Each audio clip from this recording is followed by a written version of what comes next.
1990 সালের এক কাহিনী। ওই হলুদটা লাগাও। ভাইয়া আমি স্কুলে গেতেছি। যা ভাই, স্কুলে গিয়া মেলা বড় হ। হ্যাঁ এরম বড় হমু যে তাল গাছটা তাল পাতে পারি। আরে দাদা স্কুলে যা।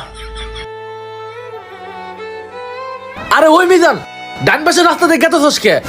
কে এই রাস্তাতে গেলে কি হবো? আরে ওইদিকে জঙ্গল, ওইদিকে গেলে সাপে কামড় দিব। সাপে কামড় দিব, যাইস না। এই রাস্তাতে গেলে আমার স্কুলে জলদি হবো, আমি এদিক দিয়ে যাবো।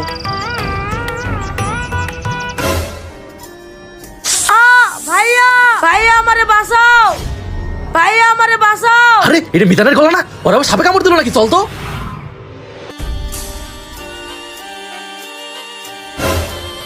আরে ওই তো আমার ভাই। আরে দেখ, এইখানে সাপে কাটছে। আমার এই ভাইরে বাঁচান লাগবে, জলদি যা সাপরে ডাইকান। এই ছেলের কি খবর এখন? সাপরে ভাই, আমার ভাইরে বাঁচান বাঁচান বাঁচান। অবশ্যই বাঁচামু। আমি এই জঙ্গলের চারপাশে সাপের গন্ধ পাচ্ছি। আমি এই আশেপাশে সাপের গন্ধ পাইতাছি। আমি এখনই খুঁজে বাইর করবো। এখানেও নাই। এই চল সামনের জঙ্গলে দেখি। গন্ধটা তো আশেপাশ থেকেই পাইতাছি। গন্ধটা কোথায়? আমাকে খুঁজে বের করতেই হবে। গন্ধটা ওই ঝোপ থেকে আইতাছে। চলো ওই ঝোপের ওইখানে। সাপের গন্ধটা এর ভিতর থেকে আইতাছে।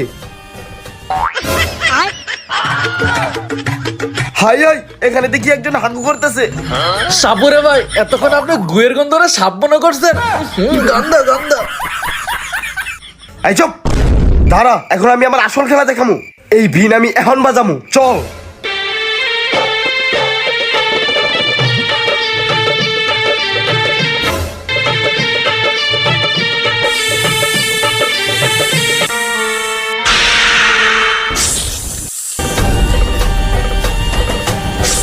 এই সাপুরে, তুই আমাকে কেন ডেকেছিস? জানিস না কেন ডেকেছি? এই তোকে কিন্তু ছোবলতে খেয়ে ফেলবো রে। খাবি তো? শরীরে নাই 1 কেজি গোস্ত। তবে রে, তোরে খাইছি আজকে। সরি। এই দে তোর মণি দে, না হলে তোকে এক্ষুনি মেরে ফেলবো। আমাকে মারেন না, আমি এক্ষুনি মনি দিচ্ছি। এই নিন আমার মনি। এই তো, এখন এই ছেলেকে মনির সাহায্যে ভালো করে দিমু। এই সাপুরে, তুই জানিস তো এই মনির সাহায্যে কেবলমাত্র একজনকে ভালো করা যায়। হ্যাঁ জানি, এই মনির সাহায্যে কেবল একজনকেই ভালো করা যায়। এই সাপুরে, এখন তুই এই মনি দিয়ে কাকে ভালো করবি? তোকে নাকি এই ছেলেকে? আল্লাহ গো, তাহলে এই মনে নিয়ে এখন ভাগতে হইব। মনি দে, আমার জান বাঁচামু। নিস না। এবার এই মনিদের তোরা দুজনের মধ্যে লড়াই কর, আমি যাই। এই আমার মনি দিয়ে যা, আমার জান বাঁচামু।